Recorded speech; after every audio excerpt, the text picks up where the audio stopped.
আসসালামু আলাইকুম। মাইক্রোসফট এক্সেলে আজ আমরা দেখব রেজাল্ট শিট তৈরি করা। রেজাল্ট শিট মূলত দুইভাবে করতে পারি, এক সাবজেক্ট ওয়াইজ রেজাল্ট শিট অথবা টোটাল নাম্বারের রেজাল্ট শিট। আজ আমরা দেখব সাবজেক্ট ওয়াইজ রেজাল্ট শিট, অর্থাৎ সিঙ্গেল সাবজেক্টের এক একটা রেজাল্ট জিপি এবং গ্রেড বের করা। আপনি যদি কোনোভাবে একটু কষ্ট করে একটা সাবজেক্টের রেজাল্ট শিট আয়ত্ত করতে পারেন, আপনার যত সাবজেক্ট দিক সব একই নিয়ম। তো প্রথমে আগে ভাবতে হবে আপনি রেজাল্ট শিট করার আগে আপনি গ্রেডিং পয়েন্ট কত থেকে কত নির্ধারণ করবেন। যেমন ধরেন আমরা এখানে নির্ধারণ করেছি একটা আনুমানিক। অবশ্য কারোর হয়ে কাজ করতে গেলে আপনাকে সেটা বলে দেবে যে আমি কত থেকে কত নম্বরে কি গ্রেড বা জিপিএ নির্ধারণ করব। ধরুন আমরা এখানে 80 বা তার উপরের নাম্বার পেলে গ্রেড দেবো A+, জিপিএ দেবো 5। এইভাবে আমরা নির্ধারণ করতে করতে সর্বশেষে বলেছি 30-এর কম পাইলে সে হবে জিপিএ 0 আর গ্রেড হবে F, যেটা সাধারণত গতানুগতিক নিয়মে হয়ে থাকে। এখন আমরা দেখি এই কন্ডিশন ঠিক রেখে কিভাবে আমরা বাংলার জন্য আপাতত বাংলা বের করি। বাংলা বের করলে আমাদের ম্যাথ ইংলিশ সব বের হয়ে যাবে, আমরা তথ্য বা রেজাল্ট বের করতে পারি। শর্তগুলো একটু বিবেচনা করি আমরা। প্রথমেই দেখেন আমাদের সি, এটা হচ্ছে কলাম।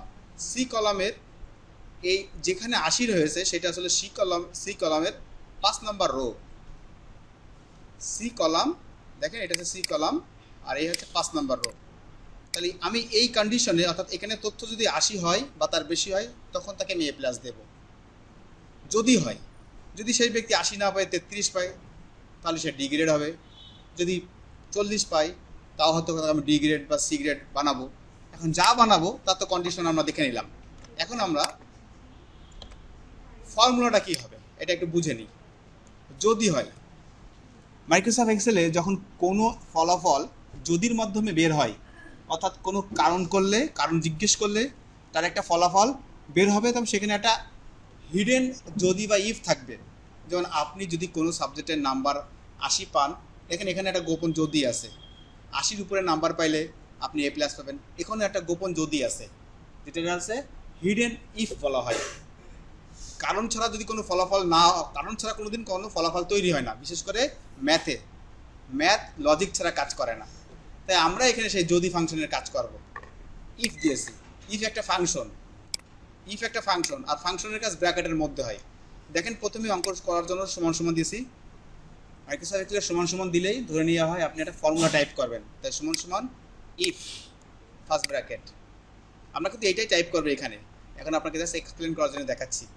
C5, এই সেই আমাদের C5, অর্থাৎ C5 এর সেল, এটা হচ্ছে সেল নাম্বার, এটা হচ্ছে বেশি চিহ্ন অথবা সমান সমান 80 হয়। এটা হচ্ছে আমার কারণ। C5 অর্থাৎ বাংলার নাম্বার 80 বা তার উপরে হয় তাহলে সে পাবে জিপিএ 5। এটাকে যদি আমি 70 দিয়ে দিই তাহলে এটা হবে হচ্ছে 4। এইভাবে আমি একটার পর একটা, এইভাবে আপনি যদি 60 দেন তাহলে দেবেন হয়তো 3.5। অর্থাৎ আপনার যেই কন্ডিশন আপনার প্রতিষ্ঠান নির্ধারণ করে দেবে আপনি সেগুলোই বসায় যাবেন। হ্যাঁ, যদি এখানে C5 না বসান, যখন আপনি গ্রেড করবেন তখন এখানে দিলেন A-, যেহেতু A- একটা অক্ষর, অর্থাৎ ইংরেজি লেটার। কোনো কন্ডিশনের ফলাফল যদি ইংরেজি অক্ষর হয় বা বাংলা অক্ষর হোক, যাই হোক না কেন, অক্ষর হলে সেটা ডাবল ইনভার্টেড কমা হবে। একবারে 2টা ইনভার্টেড কমা, কেউ এরকম করে একটা করে 2টা দেবেন না, একবারে 2টা ইনভার্টেড কমা হবে। এরকম 2টা ইনভার্টেড কমার ভিতরে অক্ষরগুলো হবে। কারণের ফলাফল অক্ষর হলে সেটা ইনভার্টেড কমা হবে, আর কারণের ফলাফল শুধু নাম্বার হলে সেটা ডাইরেক্ট নাম্বার বসে যাবে। এইটুকুই। এখন এইটুক যেটা করলাম আমি, এইটাই চেক দিই। আমরা একটা ফর্মুলা চেক করি, এই যে 80-র উপরে আর এখানে আমি 5 দিলাম। এবার আমি বের করি জিপিএ। আপনি একটা বানানোর পর এটা চেক দিই। এটা কি কপি করি আমরা, Ctrl+C দিলাম। এটা কিন্তু আমরা এখানে টাইপ করবো। তো যেহেতু আমি টাইপ করেছি নোটপ্যাডে, তাই এখানে ডাবল ক্লিক করে এই পেস্ট করলাম। আর তার আগে বলে দিই, মাইক্রোসফট এক্সেলে যখন ডাবল ক্লিক করা হয় কোনো সেলে, তখন ওই সেল এডিটিং মোডে চলে যায়, অর্থাৎ অ্যাক্টিভ হয়ে যায়, যেটা বলে সেল অ্যাক্টিভ। সেখানে আপনি এই দেখেন হোম মেনুর অনেক কিছুই পাবেন না। দেখেন এগুলো কোনো কিছু কাজ করছে না। অন্য মেনুতে যান, কোনো কিছুই কাজ করছে না, কারণ আপনি এখন অ্যাক্টিভ পজিশন আছে, সেলের উপরে কাজ করবেন, এই জন্য অন্য কাজ করা যাবে না। আপনি আবার এখন বাইরে একটা ক্লিক করবেন, জাস্ট সিলেকশন পজিশন, এটা তখন দেখেন আবার সবাই কাজ করতেছে। আমি আবার ডাবল ক্লিক করলাম, এবার হোমে গেলাম, পেস্ট করলাম, আমার একটা ফর্মুলা লেখা হয়ে গেছে, আমি ইন্টার দিলাম। দেখুন ঠিকই আমার 80তে A+ কাজ করেছে। 80তে যখন A+ কাজ করেছে আমি একটু চেক দিয়ে দেখি 70-এ কিছু আসে কিনা। ফলস লেখা আসবে, তার কারণ আমি এই ফলস লেখাটা ডাবল ক্লিক করে দেখি, কারণ 70-এর কোনো অংশ আমি এখানে টাইপ করিনি এখনো। 70 পেলে কি পাবে, কি রেজাল্ট বা জিপিএ হবে সেটা আমি এখানে টাইপই করিনি, ইন্টার দিলাম। তখন আমার এখানে আবার 80টা যেহেতু আমার কাজ করেছে, জাস্ট ওটাকে কপি করে আমি 70-এর জন্য একটা বানাই ফেলি, আবার ফলসে ডাবল ক্লিক করি। আর একটা কথা, ফলস মানে মাইক্রোসফট এক্সেলে সূত্রের কোনো ভুল না, স্পেশালি আপনার যা কন্ডিশন হওয়ার কথা ছিল সেই শর্ত এখনও সে ফিল আপ করিনি। যেমন 70-এ কোনো নাম্বার আমি দিইনি বলে 70-এর ফলাফল কোনো কিছু আসেনি, সেই ক্ষেত্রে ফলস এসেছে ফলাফল। ডাবল ক্লিক করলাম, আমরা যে সূত্রটা পেলাম এটা মুছে দিলাম, জাস্ট ব্র্যাকেটটা। একই সূত্র যেহেতু টাইপ করব তাহলে আবার একটা কমা হবে। একটা কন্ডিশন কমপ্লিট হয়ে যাওয়ার পরে যদি ওই একই ধরনের কন্ডিশন আর একটা থাকে তাহলে আপনাকে কমা দেওয়া লাগবে। কমা মানে কন্ডিশন আরও আছে। এবার আমি সমান সমান ছাড়া আবার এটাকে কপি করি, কারণ সমান সমান হচ্ছে অঙ্কের শুরুর সমান সমান, এই পেস্ট। এবার আমি এখানে 70 দিলাম আর এখানে 4 দিলাম, এইভাবে আবার কন্ট্রোল V দিলাম। খেয়াল রাখতে হবে যেন আমার কখনো কোনো পয়েন্ট মুছে না যায় বা কমা মুছে না যায়, এইভাবে আমাকে জাস্ট একদম শেষ পর্যন্ত টাইপ করে দিতে হবে। এখানে আসেন, এবার 60-60-এর পরিবর্তে আমরা 50 দিলাম আর এখানে 3 দিলাম, এইভাবে আমাকে টাইপ করে করে দিতে হবে। টাইপ করে করে গেলে অটোমেটিক সর্বশেষে যে আপনি পেয়ে যাবেন। এই দেখেন আমি আবার 40 দিলাম, এটাকে 2 দিলাম, এখানে কমা মুছে ফেলেছি এটা ভুল করে আমি, এই আবার কমাটা দিয়ে দিই, কন্ট্রোল V। এবার 40-এর পরে আমি দেবো 33। আমি একটা কোথাও ভুল করলাম মনে হচ্ছে, এখানে আসলে 3 হবে না, এটা হবে 2, একই 3 দুইবার দিয়ে ফেলেছি। আর এটা হবে 33, এটা হবে 1।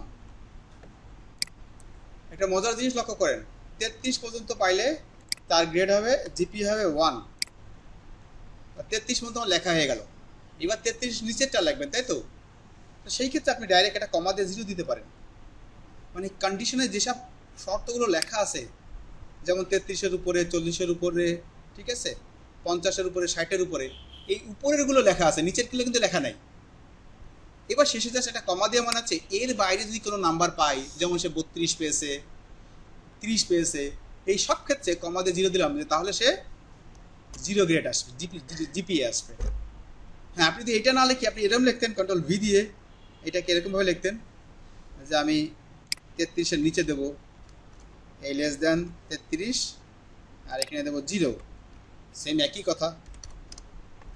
কিন্তু আমি একটু কষ্ট কমানোর জন্য জাস্ট এখানে সব মুছে দিয়ে জাস্ট অনের পরে কমা দিয়ে 0 দিলাম, একই কথা হয়ে গেল। দেখেন 33-এর নিচে পাইলে 0, অথবা 33-এর উপরে পর্যন্ত হবে 1, আর না হলে সব 0।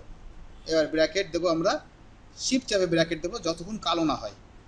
কালো হলে বুঝতে পারবো আমাদের সব ব্র্যাকেট দেওয়া হয়ে গেছে, বাস ইন্টার। এই হয়ে গেলে আমাদের জিপিএ। যেটাই জিপিএ সেটাই আমাদের গ্রেড। জাস্ট আমাকে কি করতে হবে, ডাবল ইনভার্টেড কমায় 5 পয়েন্টে A+, আবার এ গ্রেডে 4 পয়েন্ট, এইভাবে টাইপ করে দিতে হবে। এই দেখেন একই সূত্র টাইপ করলাম, কিন্তু এখানে প্রশ্ন হচ্ছে আমি কি C5-এর উপরে করব না D5-এর উপরে করব। দেখেন আপনাদের বোঝানোর জন্য বলি, জিপিএ 4 পাইলে তার হবে A গ্রেড। তা আপনি কি এখন জিপিএর উপরে ডিপেন্ড করে গ্রেডটা করবেন, মার্কের উপর ডিপেন্ড করে করবেন? যদি মার্কের উপরে করেন তাহলে ওই একইভাবেই করবেন 80 উপরে।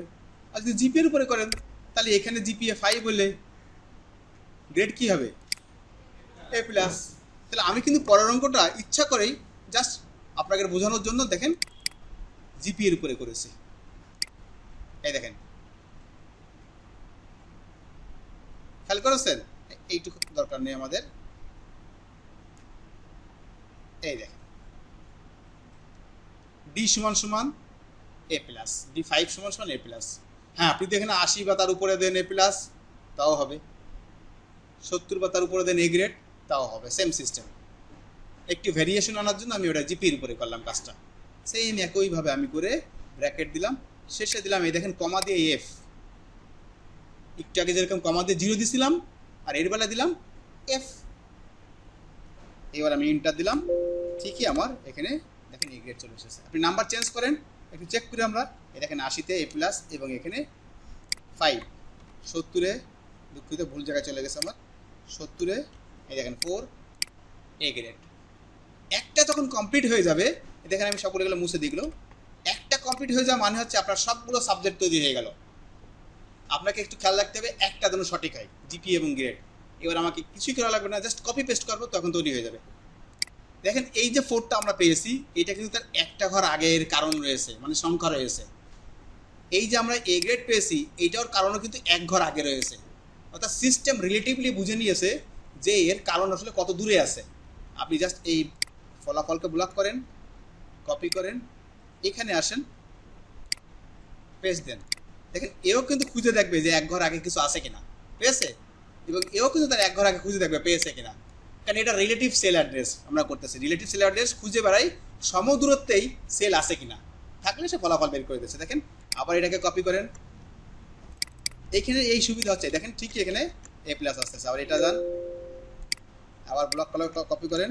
এক্সেল একটু বারবার কপি করা লাগে, একবার কপি করে অনেক সময় পেস্ট হইতে চায় না। এই এই দেখেন হয়ে গেল। কোনোটার নাম্বার আপনি চেঞ্জ করে দেন, এখানে 33 দিয়ে দেন, ওই দেখেন ফেল, এও ফেল মানে টোটালও ফেল। এটা আমরা পরে দেখবো টোটাল নাম্বারগুলো। এটাকে আপনি 33 দিয়ে দেন, ওই দেখেন পাস করে গেছে।